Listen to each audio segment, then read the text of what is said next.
Halo, saudara. Saudara, hari ini kita mau bicara mengenai kebaikan, saudara. Saudara, kebaikan itu adalah sesuatu yang bukan hanya dikatakan atau bukan sesuatu yang hanya sebuah label saja.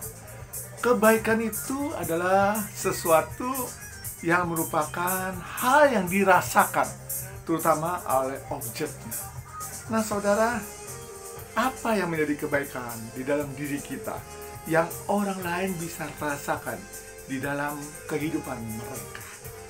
Saudara, kebaikan itu adalah suatu usaha yang kita lakukan.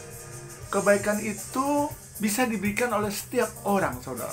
Kita bisa memberikan bantuan kepada orang-orang yang memerlukan bantuan, saudara. Setiap orang bisa memberikannya, saudara. Tidak bergantung dengan keberadaan kita. Saudara, jangan semata-mata kita berkonsentrasi kepada harta benda. Maksudnya, saudara, kita tidak memberikan kebaikan untuk membantu pada orang lain karena kita merasa kita sendiri belum cukup. Saudara, itu yang sering kali terjadi. Kita selalu memikirkan dulu kebutuhan kita, baru kita mau memberikan kepada orang lain yang merupakan kebaikan kita. Saudara, kebaikan bukan diukur seberapa adanya kita, seberapa adanya saya. Kebaikan itu adalah muncul dari hati nurani kita yang kita miliki karena di hati kita ada kasih. Kasih yang dititipkan oleh Allah di dalam diri kita untuk mengasihi sesama kita manusia.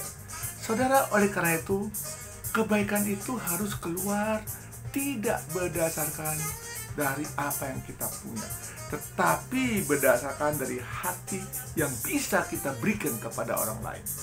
Saudara, pemberian dari apa yang kita punya, saudara, itu memang baik untuk orang lain dan juga baik untuk kita mungkin karena tidak mengganggu keberadaan kita.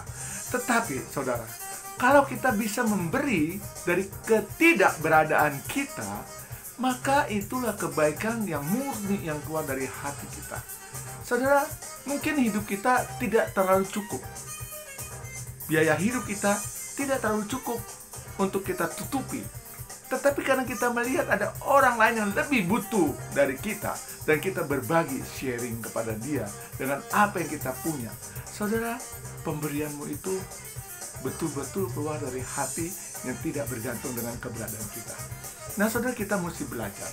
Mungkin kita tidak bisa memberi dalam bentuk materi, tapi kita bisa memberi dalam bentuk perhatian kita. Kita bisa memberi dalam bentuk berbagi dengan apa yang kita miliki saat ini. Nah, saudara, situasi sekarang ini adalah situasi di mana mari kita wujudkan kebaikan hati kita yang Tuhan sudah beri melalui kasih yang Dia titipkan dalam diri kita. Mari kita bagikan kepada orang lain, dan tidak hanya menjadi slogan di mulut kita. Biarlah mereka bisa merasakan. Mari, saudara, mari